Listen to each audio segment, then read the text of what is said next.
right, there we go. Let's kick off.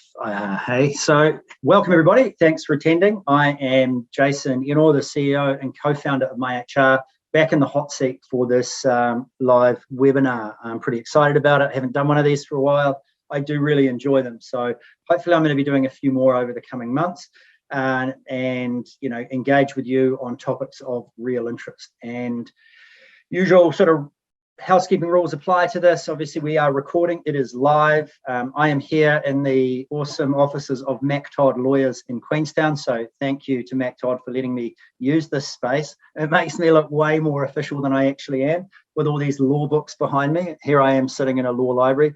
At some point, I'll no doubt pull out a pipe and, we can sit by the fire and have a chat. But anyway, wicked setting. There's a great view out that window, but we just can't show it because it floods the camera with light.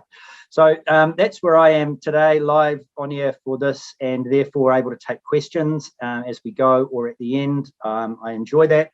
I will do my best always to answer your questions, and if I cannot, I will never make something up. I'll give you a commitment to come back to you. It's also recorded, of course, so if you have to leave early or if you know anybody that wants to see it afterwards, it's always available on our site at myhr.works or through our social media channels. That's Facebook, LinkedIn, etc. So great events. I do enjoy them, particularly topics like this that are not legislatively based, because this applies to our Australian clients and our New Zealand clients equally. Today's topic in particular is probably one of the hottest topics right now, and it's all in and around rewarding people and keeping your staff in your organisation and engaged, or attracting new people to it. We've labelled this webinar the SME Advantage, which is a label we sort of coined a few months ago, and it's something we found around our client base, and it's something we do as a business. So today's session is unashamedly dedicated to the value and the power of being a small or medium-sized enterprise. So to all my corporate friends, that's wonderful, but we are now in competition with you for labour. You have lots of money, but SMEs have something that you don't in terms of flexibility, and that SME Advantage is something we're here to talk about today. So first of all, why don't we start by just defining what is SME? It's a term that's bandied around. Some people say SME, some people pronounce the letters, doesn't really matter. It stands for small, medium enterprise. So small is pretty clear. Pretty much everywhere you go, New Zealand, Australia and beyond, a small business is classified as 20 or less employees. That's the highest volume of businesses by business count in any jurisdiction, pretty much, especially the ones that we operate, New Zealand and Australia. But as an employee percentage, it doesn't make up the most employees, but SME combined makes up the bulk of the workforce in both Australia and New Zealand. Medium, the next level, is a little less easy to define, but we tend to talk about it up to 200 employees. Some people think about it up to 100, but it's really a way to sort of distill what a medium enterprise might look like. Is it's a business that would have no or very limited HR support in-house. So a department that's solely focused on pay, benefits, employee engagement, culture, recruitment, employment relations, etc. The founders or owners of the business are still actively involved in some way. They are small enough to move fast, and there are less layers of authority, governance, and sign-off needed to get things done, which means, in essence, a small and medium or a medium enterprise can get stuff done quickly without going through layers of approval and sign-off and engaging the HR team and requiring the company lawyer to look at something, and all those layers of sign-off that slow down the operations of a corporate that small and medium enterprises don't have. Business owners, management teams can make a decision at the management meeting and potentially implement it that afternoon. And that is part of the SME Advantage. And that's part of what I want to talk about today. And then, of course, take your questions as we go, because some of what we talk about today, I definitely don't have all the answers on, but there are ways you can sort of get those answers and ways you can engage your team to help you. So that's what I talk about when I talk about small and medium enterprise. That's the size and scope we're talking about, or the profile of business. You can make decisions, you can move quickly. So in this tight market where we hear stories like American tech giants providing $10,000 sign-on bonuses to new sales staff and giving them their OTE, on-target earnings bonus up front before they've made a sale, and telling them that they trust them to make that sale, how do we compete with that kind of cash? How do we compete with those sort of corporate war chests that they have? And there are definitely ways that we can. So first thing, a bit of an HR nerd alert, and this goes right back to 1964, which is even before I was born, believe it or not. And that's a theory by a fellow called Hertzberg, and that's the two-factor theory, which is that there are two primary factors, motivating factors in the employment relationship, your hygiene factors and your motivation factors. There's been a lot of science since then, and there are aspects of this that have certainly modernized, but this as a fundamental and basic principle still holds true today. So let's be clear about hygiene factors, those things that you really need to have in place to play the game, right? And that starts with your base salary. Why do people come to work, or your wage? They come to work to earn a living. So if you're not in the game in terms of earning a living, then all of the rest of what we're going to talk about today isn't going to matter, because you haven't met the basic hygiene requirement. So how do you know that? You do some remuneration benchmarking, use the free tools that are available. We have them on our website, and you can engage through lookups on Seek, TradeMe. You can look up through some of the recruitment consultants that publish free guides and get a bit of a gauge on what the market is paying for your role. The other important thing, where a market is inflated above what is say a hygiene factor, I go back to these big tech companies throwing money at people. Talk to your staff. What do they need? What is a fair pay, a fair wage for them to meet their living and their requirements and goals in life? And how do you find a balance between what you can afford and maybe where the market is paying? But if you're not even meeting that hygiene factor, no amount of free beer in the fridge or extra days off for your birthday or other nice, lovely, fluffy things are going to matter, because people will just not feel that they are rewarded. So the idea that you meet these basic hygiene factors is kind of fundamental to this. And then we get into the world of motivation. So motivating people to stay employed, and there are a number of things that drive people to leave. And always, I'm sure you've heard this, the stats are always pretty clear on this. Number one reason for exiting a business is the boss. So as business owners, as leadership team, as managers, whomever you are listening to this webinar, you hold a critical part of this attraction, retention, reward of your people in your hands. Be a good boss, have better staff, essentially. And I know that's a somewhat nebulous term, good boss, it's quite subjective. But part of what that means in my context here is really about connecting with and talking to your people. So this is where we dive into what I consider to be the SME advantage, and that is our ability, my ability as the owner and founder of MyHR, and yours in your small and medium-sized businesses, to connect with all of your team in some way. Now, we have 60 staff now, so we're out of that small category, we're in the medium category. I do my best to get to know everybody. We have a number of hires now that I've never met face-to-face, and I'm hoping to rectify that next week. So it doesn't mean I always get to sit down and speak to every individual, but I have a leadership team structure around me, and I know that those people can connect. And so we can talk to our people in a way that is quite unique in small businesses. Talking to our people is important, because then we learn what they value, what they want, what they're looking for, what their pain points are, and when they may or may not be considering a move. Those conversations still happen in corporates, don't get me wrong. Good managers, good line managers will have those chats. But when the employee says, well, I really just like some help with this aspect of my life, there's often a limited amount that corporate can do to respond to that, because the boss has to go to his or her boss, and they go to their boss, and then they bring someone in HR, and there's a whole process. If you're having a conversation with somebody and they say, I'd really like to sort of get better at saving for my mortgage and I can't do it, and it's frustrating me and it's stressing me out, and my partner and I just got engaged, you have the ability to say, well, why don't we put another 2% into your KiwiSaver instead of giving you a pay rise this year? Because when it comes time for you to buy your first home, and you can pull out your first home payment from KiwiSaver, there will be more available to you. And that is a way of us helping you enforce some saving. And if you decide not to use that, well, the compounding interest on the extra 2% over your working life is pretty powerful. That's a classic example of what I mean by SME advantage. You're responding to an individual.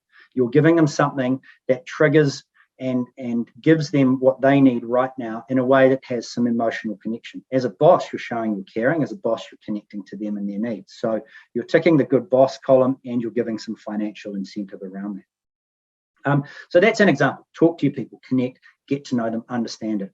We in small and medium enterprises can do this in a way that is so much more personal than the large corporates can. You can therefore, using that methodology, apply a benefit structure to your business that is tailored to individuals. If you've got 4 or 5 staff, you've got 20 staff, you've got 60, whatever, you can be really granular in what you do and what you give. You do not have to have blanket policies. Corporates often do. So a decision's made at some leadership level to pay for health insurance. That goes through a number of approvals. Some procurement department gets involved and negotiates a deal with a provider, and bang, out rolls a health insurance policy. Who knows how many of the staff of that corporate are really interested in that, empowered by it, or want it. Some will be very grateful, others will not care.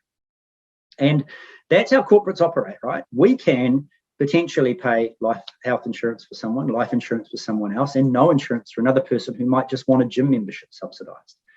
So this, again, is this thing that I call the SME Advantage. And now I can hear people out there freaking out a little bit, and that just sounds like a mess, Jason. And how on earth do you control this? How do you ensure equity? And how do you not create a mess and a tangle in years' time when you have all these crazy different benefits going on? Again, you can do that. We can do that because we are small and nimble and easy. There's a few basic housekeeping things around risk mitigation here. So firstly, whatever benefit you give to an individual, you just confirm that in writing and you make it clear it's discretionary and that you've got some provision to change that as the business needs to, which is where having somebody like MyHR can be really handy. So that's how you avoid creating this long tail of weird benefits. And you go, oh my goodness, why on earth are we continuing to pay the gym membership for this person when it's long since past its use by date and the membership's increased 3-fold because this gym just keeps putting up their prices? You can put a ring-fence time around it, right? And you can manage that with those individuals because you don't have many. You don't have 20,000 employees to keep track of. You have 10, or in my case, you have 60. It's not that hard to do and to run a report on who gets what and how we react. So you don't lock yourself into things permanently. So piece of advice or guidance number 1 is never write it into the individual employment agreement, because then you do have a contractual obligation to meet that entitlement requirement, whatever you've given, on an ongoing basis until you negotiate to contract out of it. So confirm it in writing in a way that gives you both flexibility. It meets today's needs. It might not meet tomorrow's needs. So we're going to review this. We will agree to an annual review, whatever that may be. We will agree that, we'll look at it in a few years' time, whatever.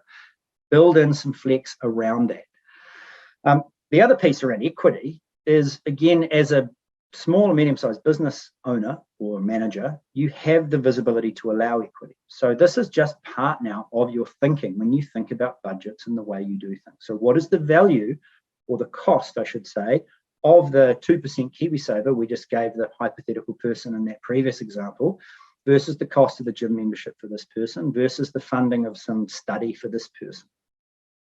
And how do we attribute that cost? What's our budget? How much can we actually give away before the business starts hurting? And what is equitable cost distribution? So we're not caught up in a situation where we're seen to be playing favourites or being discriminatory in some kind of way. So this is really just about, as a management team, as a business owner, spending a bit of time on your remuneration strategy. And that sounds quite corporate. It's not. I'm not talking about a 3-day workshop offsite. I'm talking about you sitting down and going, who are my team? What do they value? How much have we got? What can we afford to combat this staff shortage crisis, to attract more people to want to work for us, and to make sure we keep and look after the good people that we've got? So as small and medium-sized enterprises, we can do this in a way that, trust me, corporates cannot. And that's speaking from experience, and I'm sure some of you have had similar experience. So the fundamentals around this are: speak to your people. Understand their needs at an individual level so you can be prepared to react. Listen, show understanding and empathy. Doesn't mean you have to say yes. People mostly want to be heard. But when you are speaking and hearing back from your people about what they want, what they need, what they're looking for, you are much better able to respond and react. And then you offer what you can. It's not always just about saying yes to everything. There's always someone who will cheekily ask you for the world and plus some more. But it's about balancing. What are their priorities? What do they most need right now? It might just be a pay rise. It might be some flexible working. It might be contribution towards study or those sorts of things. So listening to your people, understanding their needs is something that we can do in small businesses that is quite unique to us, that is not so easy in a corporate. So what does this look like? I thought I'd talk to you a little bit about what we do at MyHR and some of the things that we have done. So we're obviously professional services, and I've had a mention soon for businesses that are site constrained. And by that I mean the likes of retail, hospo, construction trades, where you're not able to be super flexible in terms of workplace because you have a site and people must attend that site. We obviously are classified in the technology or professional services space because we have people that work in an office, or provided they have an internet connection, they can work from home or really anywhere as long as it's secure, such as a law office in Queenstown. So some of the things we've done in talking to our individuals. We gave an extra week of leave for 2 years to a person who needed extra time out of work for some specific things they were going through in their life. A week of leave is worth 2%, I think, of your salary, if that's right. So it was the equivalent of giving a 2% pay rise, except it didn't cost us anything. It was just extra time off that this person was able to take. We paid for a cleaner for somebody's house once because they were in some need, and we had a relationship with a great cleaner who cleaned our office. They had some capacity. We hooked them up, took care of that for a couple of months, and that was massively powerful for that individual. Our parental leave policy, I did a post about this on LinkedIn that some of you have seen or may have read. And our parental leave policy is no policy. There's nothing written down. It's a conversation that says, tell us what you want and we'll make it work. And this is our personal SME advantage, right? And so this is what I mean. You can tailor it to your business needs. You may not be able to do this, but we can. So we are a high growth company. So what I know is I can protect the position of my staff who are going off on parental leave, but I can also effectively replace them. Replacing somebody who's on parental leave, as you know, is a breach of the Parental Leave and Employment Protection Act. So that's not something you can do, and it's not something I'm encouraging. But I can fulfill our FTE and headcount needs on a permanent basis, cover the work that the person who was off on parental leave did, whilst protecting their position. Because I know in 6 or 12 or 8 months' time, when that person's ready to come back, we will have the work there because we are growing. That gives me a distinct advantage over companies that have rigid parental leave policies to engage my new parents, of which I think there are now 11 MyHR babies, which is pretty cool, on what they want. Do you want to come back part-time? Do you want to do your keeping in touch hours? Do a day a week, come back full-time at the end of the time, come back on a sort of hybrid model. You tell us what you want after you and your partner and you've sat down and kind of figured out where you're at and what life with a baby looks like. And then you figure out how MyHR plugs into that life. That's the policy. Tell us what you want, we'll make it happen. That is hugely powerful in our work context for young parents. So that's something that we have a distinct advantage. Think about those sorts of things. What can you do that nobody else can do? So that was a big one for us. We've done the KiwiSaver thing that I've talked about. We have a number of people who we have offered, instead of increasing salary, we have increased the KiwiSaver employer contribution. The tax rate for them on that contribution is slightly lower. The ESCT, the employer superannuation contribution tax that we have to pay, which is, I think, a bit silly, but anyway. So what that means is the amount that we put into the KiwiSaver account, the government takes a clip of, but it's a bit less than what they take from their income tax. So more money on a net basis is going into this employee's pocket. It's just going into their future pocket through KiwiSaver. And they can use that to draw out for their first home purchase, or it may just be a long-term compounding interest retirement play. So that is also hugely powerful. EAP, we have an employee assistance program. That is a blanket policy. It's available to all of our staff, but we have and always do approve additional counselling sessions. So a typical EAP policy will have 3 free sessions for the employee and their extended family. We will always make sure that whoever is in need has access to it, including friends and family of our employees that may not fit the category of immediate family in the policy. So we have allowed our staff to get access to the counselling for their friends who don't have the same benefit from their employer. That's pretty powerful.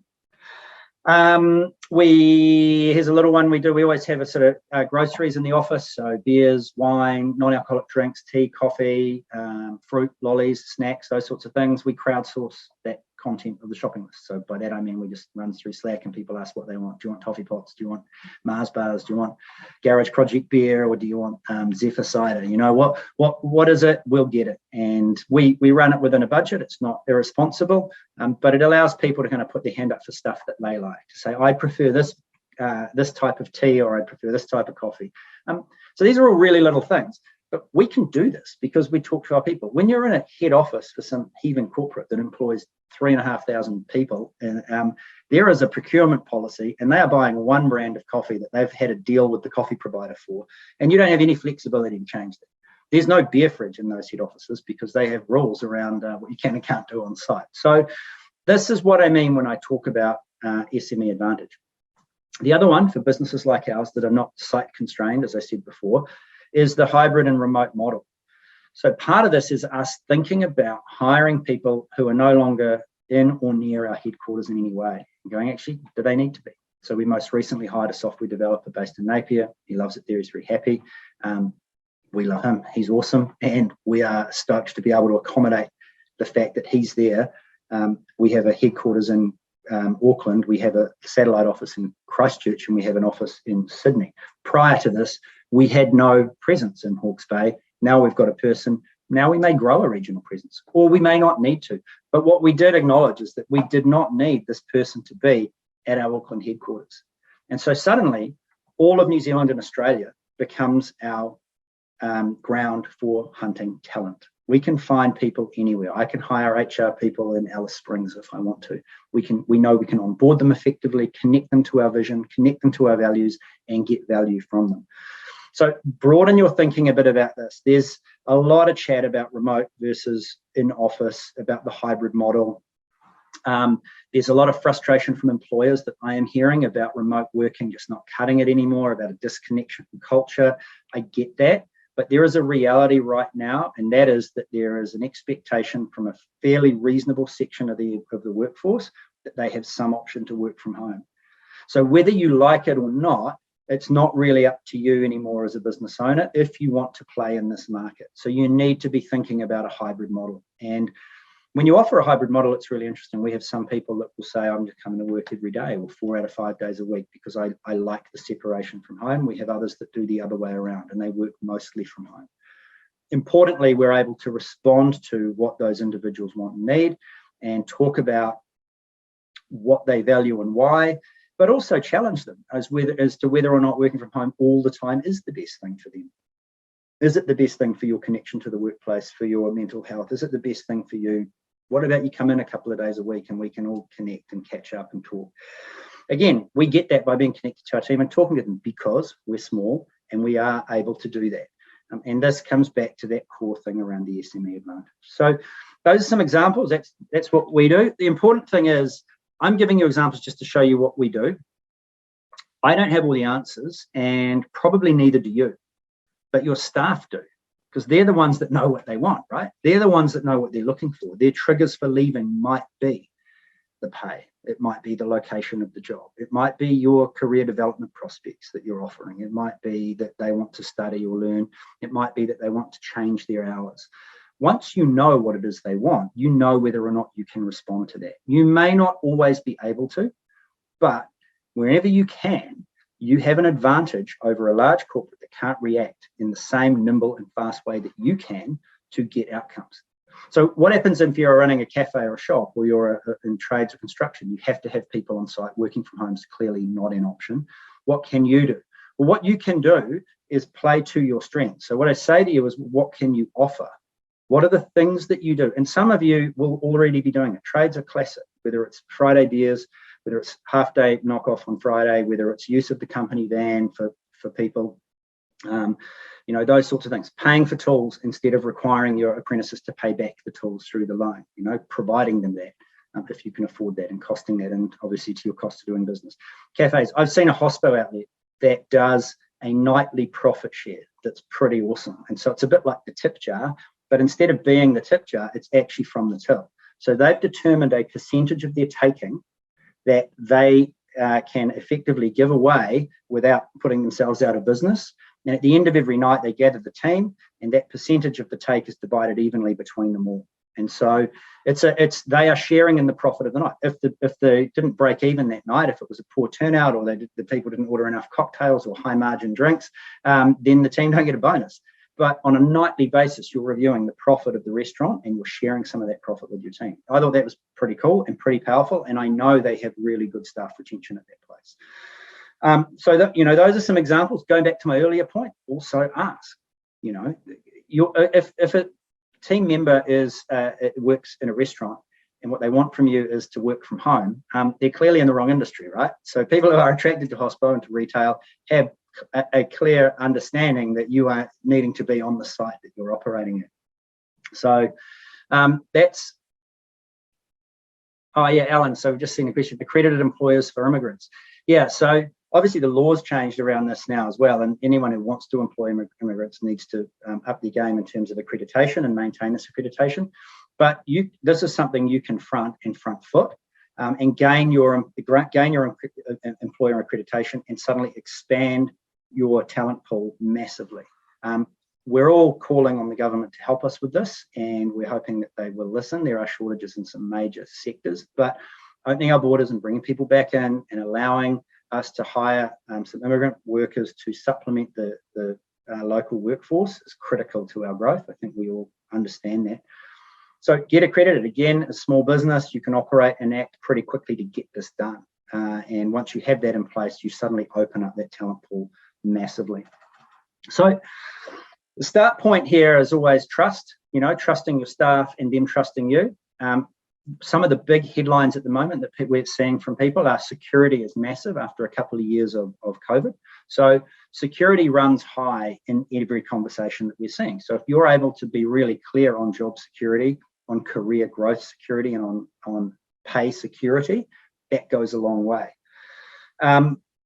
The other thing is getting buy-in to what you're doing. So getting your team to buy into the vision of your company. And that doesn't have to be some big fluffy corporate vision or some take over the world thing. It's just to be the best at whatever you do, or to do the things you do in this way, the values that underpin what you do. And the beauty of a small business is the values are just part of it. We don't need necessarily, statements on walls that kind of articulate it. We live and breathe those values every day.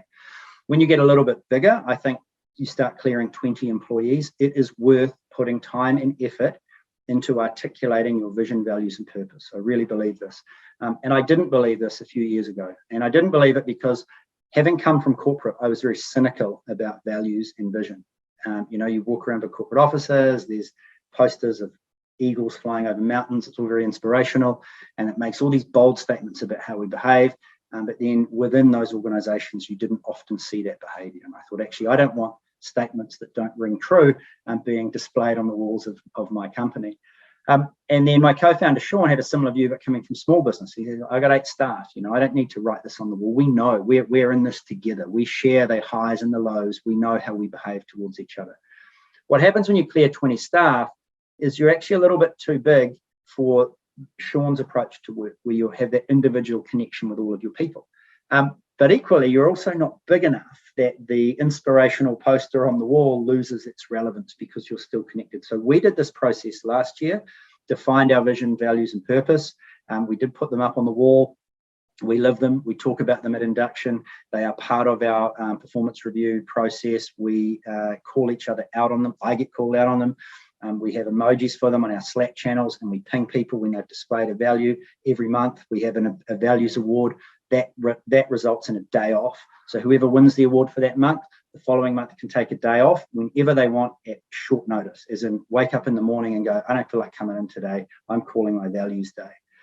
And the rest of us accept that it's our job to wrap around and do the work that they would have otherwise had. So in your back pocket, you've got your values day if you just need to call time and have a bit of a rest. So that's something we've done, and something we've done to help bring our values to life.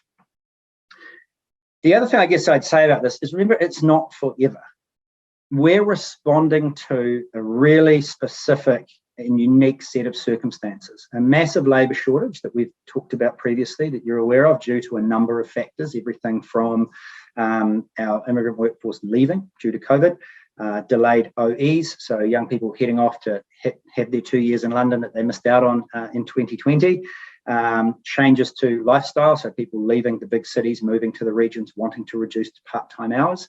We're seeing an increase in resignations just due to burnout. People just going, I've had enough and I'm out of here. So, and walkouts. So not resignations where people are applying their 2, 4 or 8 week notice period, but people who are just saying, I'm not coming in, I'm out of here, I'm done, I've had enough.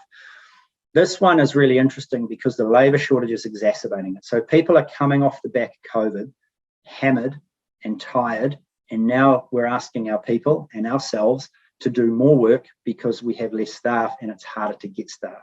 So this is a current reality, right?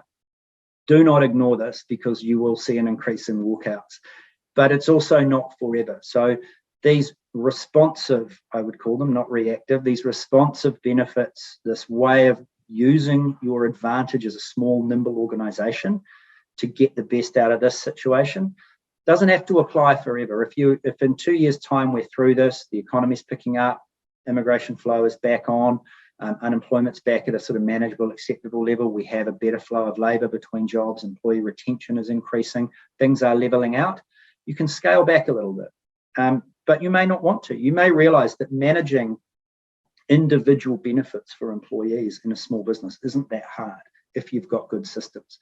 And because you can do this, you have a distinct advantage over the large companies that just cannot do it, that have to have a generic policy. Here's our short-term bonus, here's our salary, here's our health insurance scheme, here's our gym subsidy, and here's the $20 a week towards your car park. And everyone gets it, whether they're on the bus or riding a scooter or driving a car, it's just the universal policy, right? So we don't have to act like that in small businesses. That is what the SME Advantage is.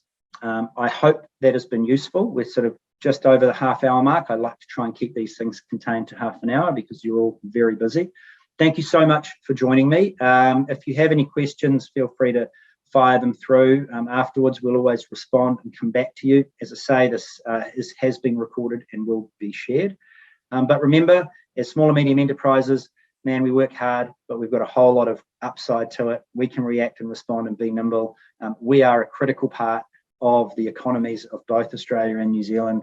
And full credit to you all for surviving these 2 crazy COVID years. Now we go into the what's supposedly going to be a recession, but I think I have high hopes for all of you because all of the companies we engage with are doing either really well or have plans in place to get through this. So thank you so much. Thank you for joining me. I look forward to connecting again, and yeah, good luck out there. Take care, everybody. See ya.